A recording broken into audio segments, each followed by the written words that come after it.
be here. We're a thread short this morning, and but we didn't, we don't take this lightly when the Lord gives us an opportunity to sing. And we're not here to be entertainment, but we're here to be a part of the worship service here. So we've been here several times. You're not strangers to us, your family. And we do ask you to pray for John David this morning, and he had a commitment with his job and with his school. And we're going to do our very best just to lift up the Lord, and got a few treats for you after that. But we're going to sing a song called Glory to His Name. And when we walk in these doors, that's what we really need to focus on, is giving all the glory, giving all the honor, giving all the praise to the Lord Jesus for what He's done for us. Amen.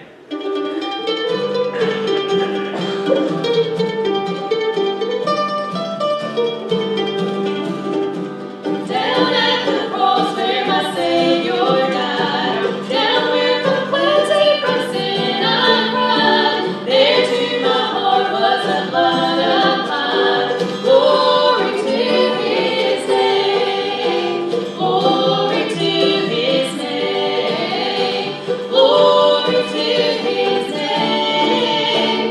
There to my heart was the blood applied. Glory to His name.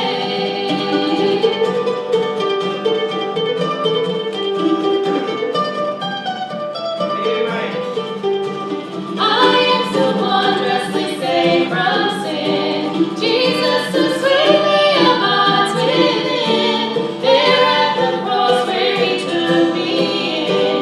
Glory to His name. Glory to His name. Glory to His name. There to my heart was the blood applied. Glory to His name. There to my heart was the blood applied. Glory to His name. Amen.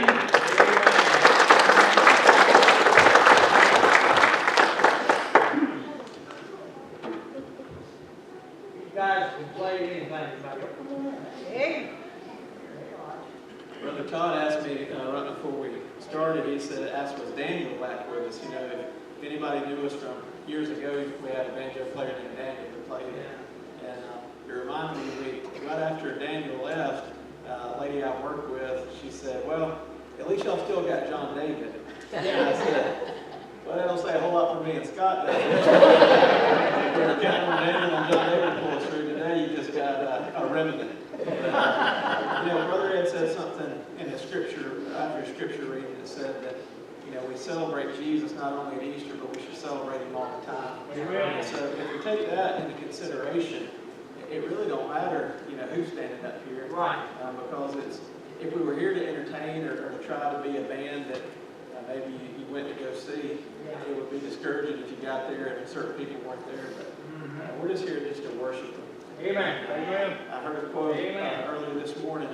I was listening to a preacher, and I heard a quote that said, oh, the danger when the holy becomes so familiar that I'm no longer in awe of His perfection. And sometimes we just get so familiar with this thing, we get so familiar with church, we get so familiar with what we call worship, that it's become so familiar that we're no longer in awe of it. But today I just hope that we just take some time and through song and through preaching that we'll be in awe of His perfection. And when we become in awe of His perfection, then it's easy to become satisfied with whatever state we're in. Amen. Paul says, whatever state I am, that I'm content with that. And this is a song that we haven't done in a very long time, and we're going to do it this morning because it's called If It Satisfies You, It Satisfies Me.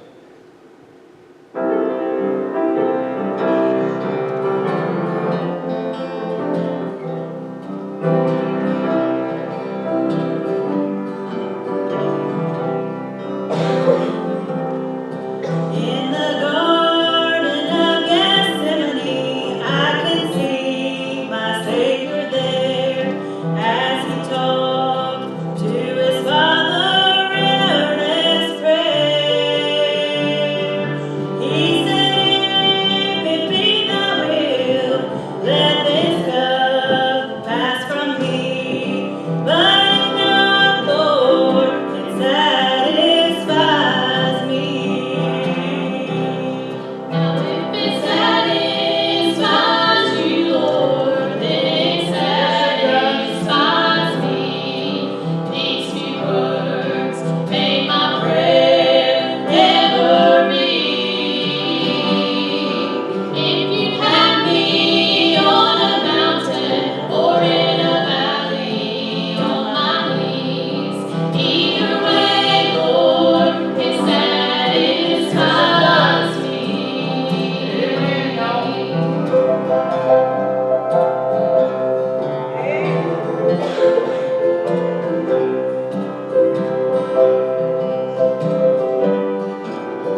The last few churches that we've been in, I've just told the congregations right out that this is the best part of us.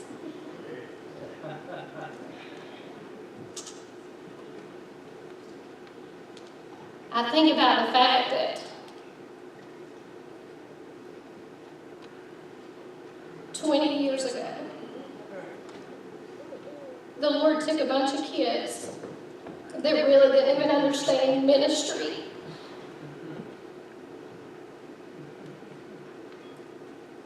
And said, go out there. 20 years later, the second generation Amen. stands with us. The song that they're going to sing is one that this church is very familiar with. I think about Jane will be 12 in May. Gabby will be 11 in April. I'm sure there's not a time when either one of them say mama or daddy that we don't jump very high. Even at their age. That's just like our Lord. When we say Jesus, Father, He's right there. He knows my name. Amen. The Bible tells us we don't even, sometimes when we don't even know what to say, He understands the very murmurings of our spirit. We've all been there, where we had no words, but God knew exactly what we needed. I'm so thankful this morning. He's seen every tear I've cried. Right. He knows every heartache I've ever felt. And He knows my name wherever I'm at. Yes, He does.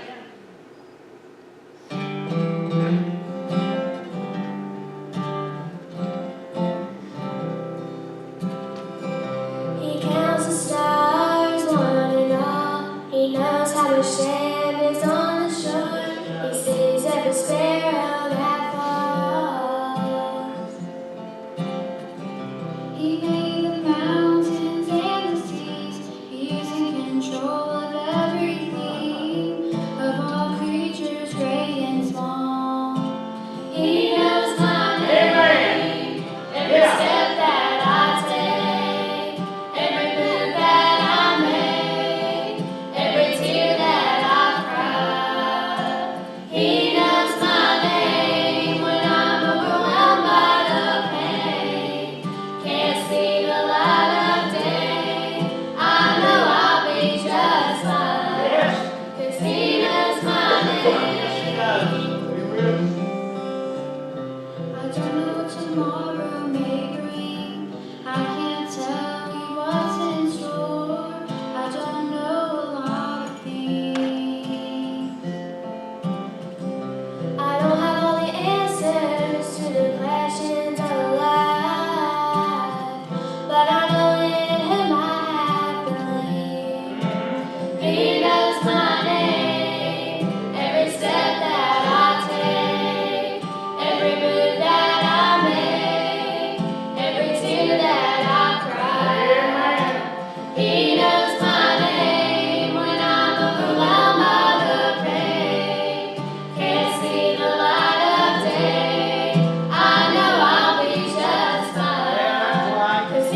Amen.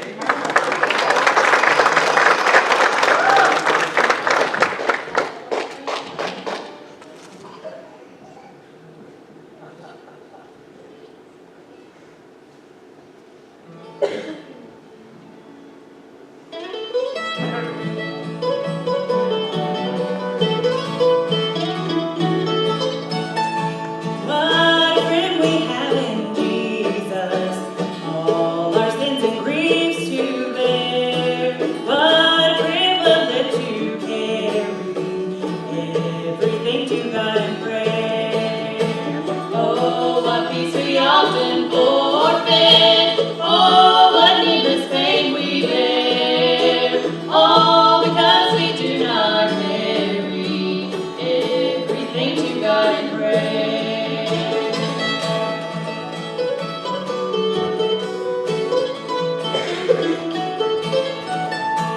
Have trials and temptation? Is there trouble anywhere? We should never be discouraged. Take it to the Lord in prayer. Can we find a friend so faithful who will all our sorrows share? Jesus knows our every weakness. Take it to the Lord in prayer. Jesus knows our every weakness. Take it to the Lord in prayer. Amen.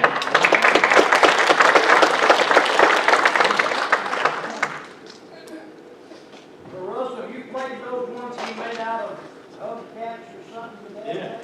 Have you? We play those at family reunions. The redneck kind of. Yeah. Just on mama's side.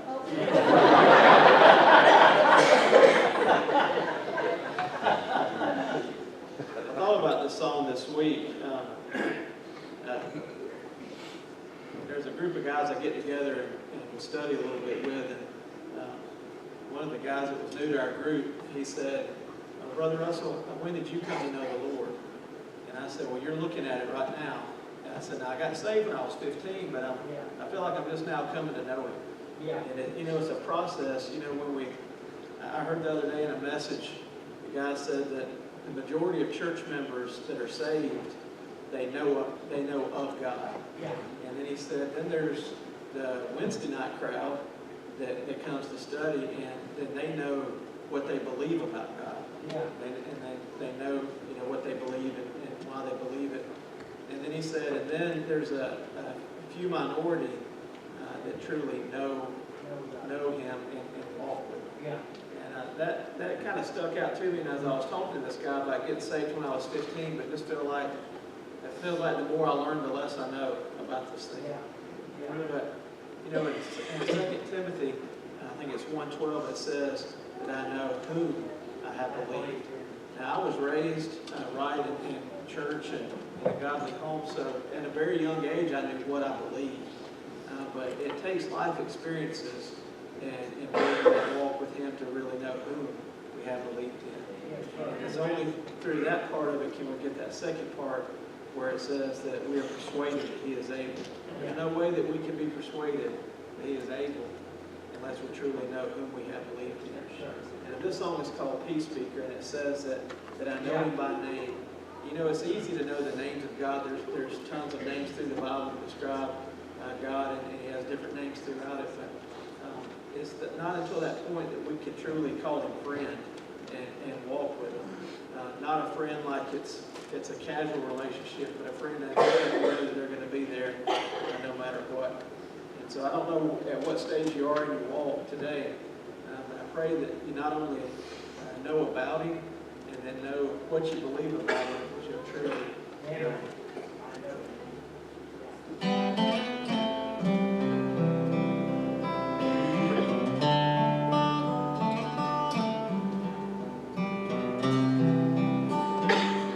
It was such a lovely day. The sun was shining bright. The gentle wind was blowing my way.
There's never been another man with the power of this friend. By simply saying, peace be still, he can calm the strongest wind. So I try not to worry when storm clouds come my way. I know that he is near to drive away my fears. I can smile and say, I know the peace speaker. I know him by name. I know the peace speaker. He controls the winds and waves. When he says peace be still, they have to obey. I know the peace speaker. I know him by name.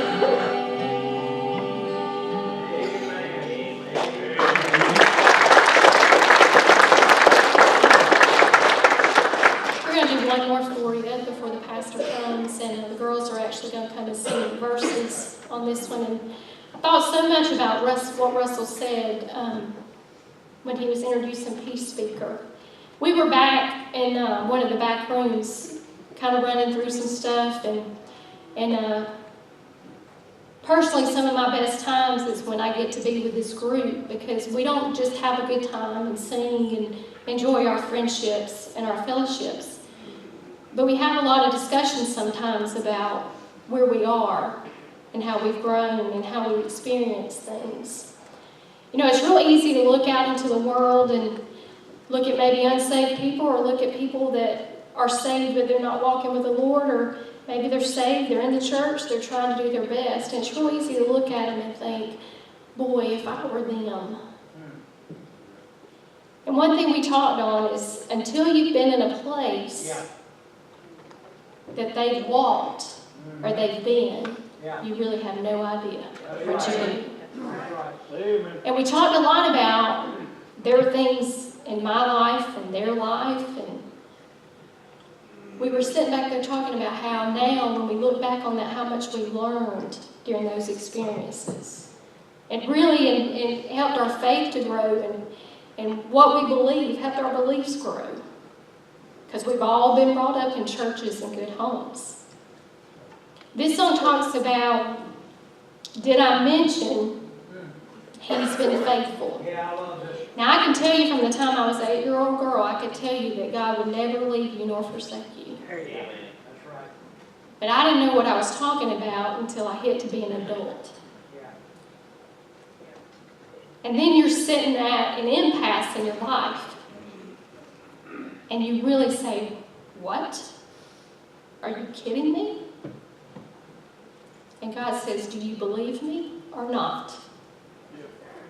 And y'all, if you're honest, you've all been there where you had to sit there and God had to say to you, now, are you going to believe me or not? Amen. I'm glad to know, and I'm glad I can stand here and say, I know that he will never leave me. Yeah. And I know that he'll never forsake me, because he's been faithful to every promise he's ever made. Amen. Yeah.